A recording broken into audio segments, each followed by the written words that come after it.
other than to welcome you, and because it's a very, very tight program, as you can see, because we had so many submissions, and we wanted to try to embrace as many good ones as possible. I'm delighted to welcome Professor Michaela Trippl to be our first keynote speaker. She's an old friend of ours, but I'm sad to see she's got a very, very heavy cold. But she's going to persevere despite having a heavy cold. So Michaela will speak for about 30 minutes and then leave about 10-15 minutes for questions and discussion in the usual format. So Michaela, welcome to Cardiff. Yeah, thank you very much for inviting me, and it's of course a big pleasure to be in Cardiff again after more than 10 years. I am going to talk about how to foster new development paths in non-core regions. And I think there is no need for a very long introduction to explain why this is an important topic and why this is a relevant question. These are turbulent times, right? Regions are facing major challenges to renew their industrial structures and to develop new growth paths. This is due to some fundamental changes in the context conditions brought about by economic and financial crisis, digitalization, climate change, ongoing globalization of production and innovation, and so on and so forth. This calls for new innovation policy approaches that support new path development.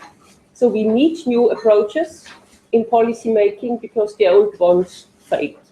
We know that imitation of policies adopted elsewhere does not work. We know that R&D-oriented policies don't work, and we know that inward-looking policies don't work. So there are, there are some new policy approaches which try to overcome failures of past policy strategies. And the most prominent example is smart specialization, the new innovation policy paradigm in the European Union, a very powerful policy approach, a strategic policy approach that advocates innovation-based development and growth in all types of regions.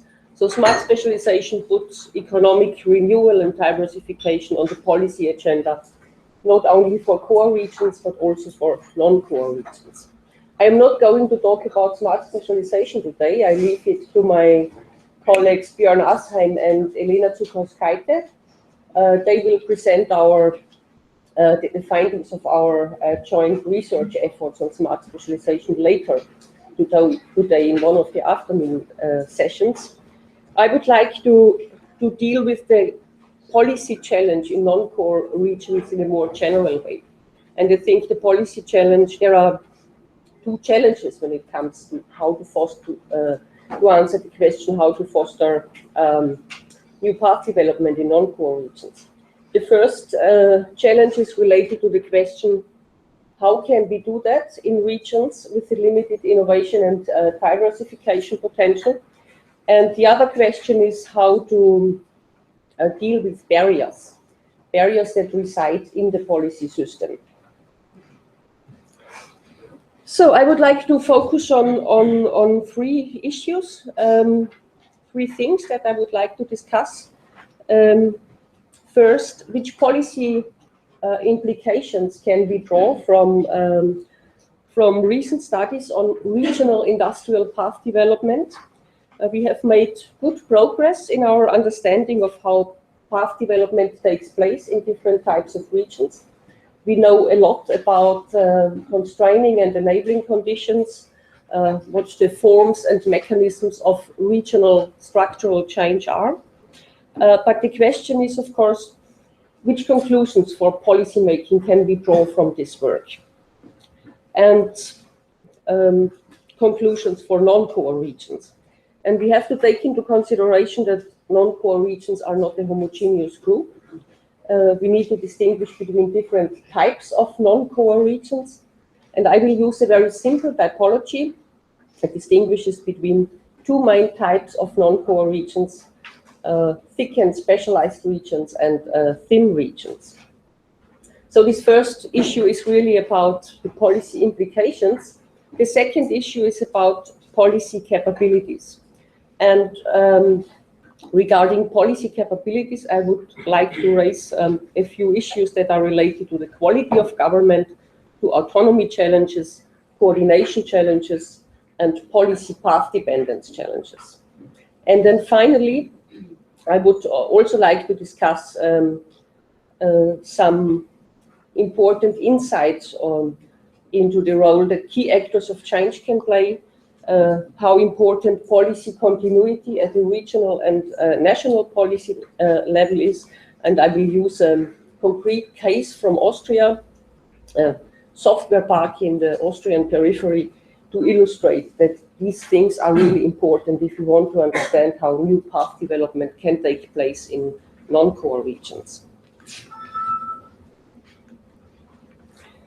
So what do we know about regional industrial path development? I think we know quite a lot how regional economies evolve and change over time, not least due to a large body of work in evolutionary economic geography, which is, has become a powerful framework for assessing the evolution of regional economies, and which has provided new insights into path dependence and new path development, which are the key concepts in recent research on regional development and change.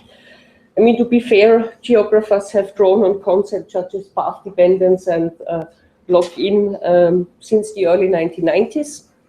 But I also think that the last years have seen an effort to develop a more systematic theoretical framework for evolutionary research. So evolutionary economic geography is important, but it also suffers from some deficiencies, and I think they are well known. They have been widely discussed in the literature. They relate to a neglect of exogenous sources of new path development. Exogenous influences and linkages are hardly taken into account. There is little on institutions and the role of the wider regional environment, and non-firm actors are not on the agenda.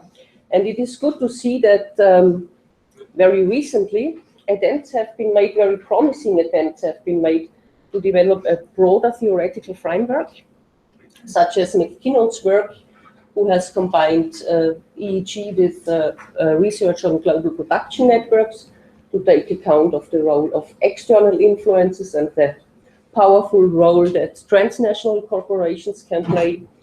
There is interesting work going on in Utrecht. Ron Boschmer has just recently made an attempt to combine evolutionary economic geography literature with transition literature, which has led to a much better understanding of institutions, institutional change, and institutional entrepreneurship.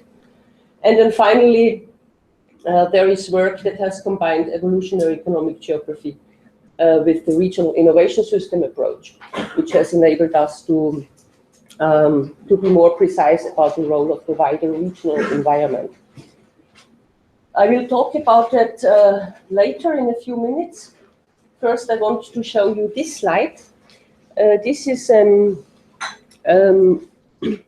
very differentiated topology of regional industrial path development.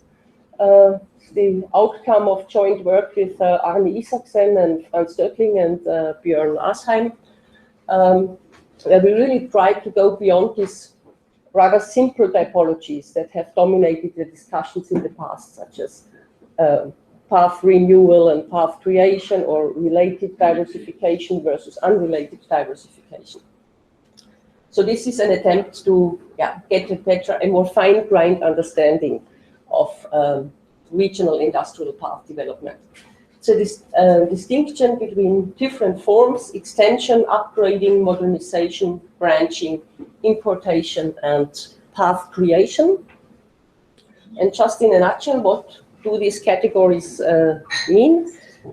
Path extension can be defined as minor intra-path changes, which involve incremental innovation, incremental product innovation, process innovation, which leads to an extension of an existing path. And this is, of course, continuity and not change. But there are more substantial forms of intra-path changes, such as path upgrading, which is defined as transformation of an existing path that is related to an improvement of its position within global production networks. So moving up the value chain based on upgrading of skills, upgrading of technologies, of production capabilities, and so on. Path modernization also points to major changes of existing paths. It is very often triggered by the infusion of new technologies or major organizational changes. So a good example would be the use of nanotechnology in the pulp and paper industry, or the use of biotechnology in the food sector, which leads to the development of functional food products. Then there is path branching, which is defined as the development of a new path based on competencies and knowledge of existing related industries. So this is the well-known argument by Ron Boschma and Frank Nefke and others that new paths grow out of existing ones. Path importation refers to the setting up of an established industry that is new to the region, and this can take place through the arrival of foreign firms, but it might also take place through the inflow of skilled individuals, which bring competences to the regions which have not existed before. And this latter aspect is still under-researched, and together with Davide Parilli, we are currently trying to develop a better understanding of the role of that the inflow of skilled individuals can play in nurturing new path development. So this is a special issue in regional studies, and Davide is leading this process, and we managed to put together a really interesting set of papers. And finally, there is path creation, so the rise of entirely new industries, emergence and growth of entirely new sectors. This can be based on new technologies, scientific discoveries, but it can also be related to user-driven innovation and social innovation.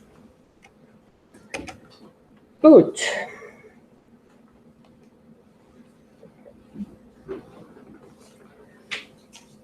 So, which types of new path development are possible in different types of regions? Which options do non-core regions have? Are they trapped in path extension, as Arne Isaksen recently asked in one of his recent papers in the Journal of Economic Geography? Not necessarily. They have more options than commonly thought. And this is an attempt, what you can see here is an attempt to look at new regional industrial path development from a regional innovation system perspective. So to take account of the influence of the wider regional environment. And we have drawn a distinction between different types of regions, core regions, thick and diversified regions. And our argument is in thick and diversified regions, such as metropolitan regions or advanced technology regions. New path creation and path branching are interesting options and should be promoted by policy. The situation is different in non-core regions. And now I'm going back to my distinction between two different types of non-core regions. Thick and specialized regions have also some interesting options for new path development, but this is not that much path creation, it is path modernization, and in some cases also path branching is possible. And then finally, thin regions, so peripheral regions, rural regions, can go for path importation and path upgrading. And I will now talk very briefly about the core regions because they are not of key interest given the topic of this lecture. So the core regions have excellent preconditions for new path development, which has a lot to do with their heterogeneous industrial mix, with the variety of firms and different industries and support organizations. So this means that path branching based on a combination of different competencies and skills from different industries is very easy to realize in these regions, but also new path creation. If there are excellent universities, other research institutes, so they can be a source of new path creation. These processes are often supported by geographically open knowledge networks, institutional heterogeneity, and the presence of both bonding and bridging social capital. Okay, but this does not mean that there are no challenges or no barriers. Barriers can relate to unbalanced exploitation capacities in these regions. So some regions indeed are very strong in exploration. They are strong in novelty generation and experimentation, but they have comparatively weakly developed exploitation capabilities, which means that new knowledge that is generated is not commercialized and is not transformed into new path development. Also, weak connectedness and interdependencies can be a major barrier. So due to, for example, cognitive and institutional barriers, which prevent potentially related industries and firms to connect to each other. And then a third major barrier can be a slow alignment of the organizational and institutional support structures to newly emerging paths. What are the policy options? The policy options are to support commercialization, to enhance the exploration capabilities of these regions, but also platform policies to increase regional connectedness between industries and sectors, and then of course also the adoption of organizational and institutional support structures to new paths should rank high on the policy agenda. So then thick and specialized regions. They have less opportunities for new path development, and this is of course related to the fact that very often they are strongly specialized in one or a few industries, and they also have a specialized institutional and organizational support system. Inward-looking networks, institutional homogeneity, and bonding social capital are the well-known features of this type of area. So path modernization of the existing industries in these regions is an interesting option, but there are also some possibilities for path branching. Of course, not that many possibilities like in core regions, but a few industries exist, and this can provide the basis for branching into new activities. When it comes to barriers, we find unbalanced exploitation capacities, meaning that these areas are very strong in exploitation, but not that strong in exploration. There are different forms of lock-in, and I think this is well known from the work of Gernot Grabherr and Robert Hassink, and also a strong alignment of support of the organizational and institutional support structure to dominating paths can hinder new path development. This leads to a set of policy conclusions, such as broadening the specialized knowledge base is, of course, something that matters a lot in these types of regions. Support of linkages to the outside world and beyond the dominating industry, because this is a precondition in order to bring new knowledge to the region and to make sure that modernization can take place and that branching can take place. And also establishment and attraction of new players can play a role, as the case of the Basque Country, for example, has shown. Good, and then non-core regions, thin regions, peripheral regions, rural regions. They have very weak endogenous capabilities to develop new paths. And I think it is well known why this is the case, because they have a rather poor endowment of strong firms. There are hardly any clusters. They have a very weakly developed support structure. More often than not, as a consequence of the thin organizational setup, regional networks are weakly developed. And similar to old industrialized regions and thick and specialized regions, institutional homogeneous institutional structures and bonding social capital tend to prevail. So what is then possible given these preconditions? We think that both path upgrading can be an interesting option for these regions, but also path importation. But there are some barriers that can hinder such processes, and one of the very well-known barriers, of course, the weak absorption capacities of these regions. So there is a need for policy approaches that address this weakness. Also, too much region-mindedness can play a role, not in all regions, but in many of them. We can observe that barriers of this kind and lock into global production networks. The policy options are then attraction of non-local knowledge sources, strengthening of capabilities of regional actors, and promotion of non-local linkages and local linkages in order to make sure that the incoming region is also distributed in the region. So,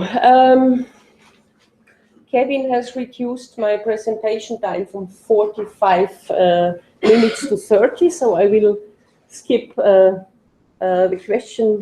slide with further key questions and go to the challenges that reside in the policy system. So what are these challenges, and do policy actors really have the capacity to promote new path development? Well, there are some recent studies which have questioned that. There is work that has shown that non-core regions, in particular in the eastern and southern part of Europe, suffer from a very poor quality of government, and that the poor quality of government must be seen as a fundamental barrier to regional development and innovation. So this is a work that has been done by Andrés Rodríguez Pose and Marco Di Cataldi, and the conclusions that they draw from these insights into the role that poor quality of government can play is that that innovation policy and institutional reform have to go hand in hand. So without improving the institutional conditions in these regions, the returns of innovation policy will be very small. Some regions also suffer from autonomy challenges. Missing decentralized resources for policy implementation is, of course, a major barrier to implementing policy strategies. There is a very nice case study by Adrian Healy on northeast Romania, which has shown that, well, the region hosts some really knowledgeable policy actors and regional development agencies, and they have developed a very nice strategy to change the fate of northeast Romania. But they don't have the power, and they don't have the financial resources to implement the strategy. So this is then the question of smart but powerless policy actors. This is a problem in some non-core regions, as we have seen in our large European project in smart specialization. There are coordination challenges. I mean, developing a new path requires a lot of policy coordination, both at the horizontal level and the vertical policy level. So horizontal coordination means that there is a need for coordination between different policy domains, and the vertical challenge can be described as aligning regional policies with policies at other spatial scales, local, national, and supranational one. And finally, there is the question of policy path dependence, which tends to loom large in non-core regions.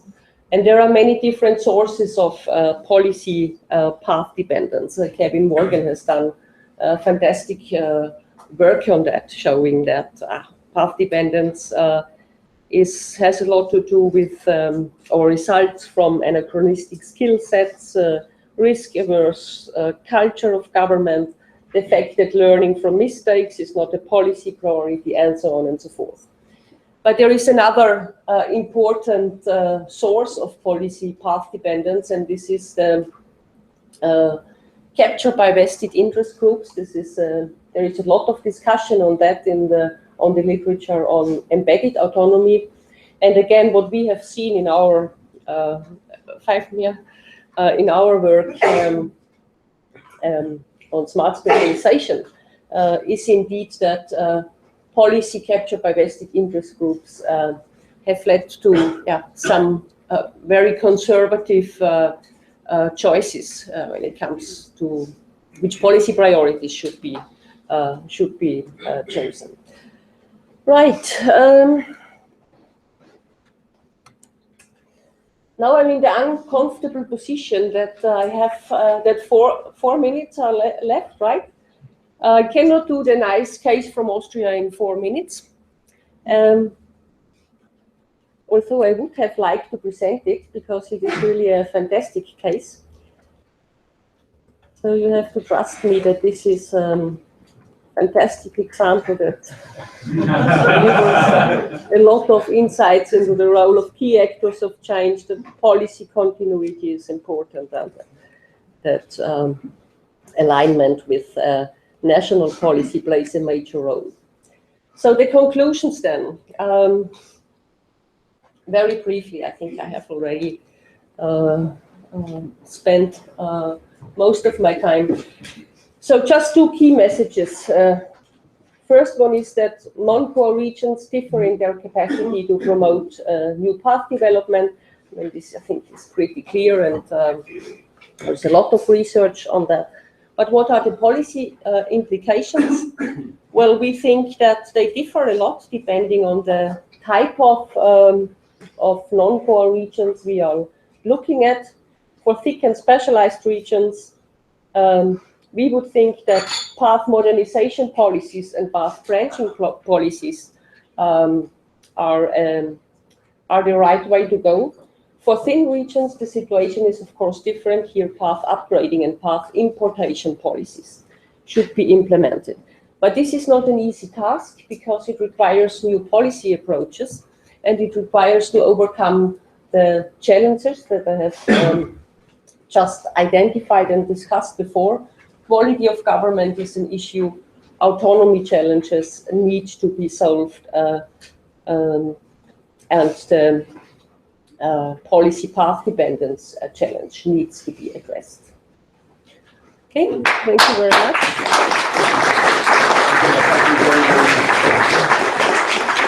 Many thanks to Michaela for struggling through a very, very heavy cold, and for going a very interesting case study for the sake of some public debate. One of the things, of course, it shows is throughout all our work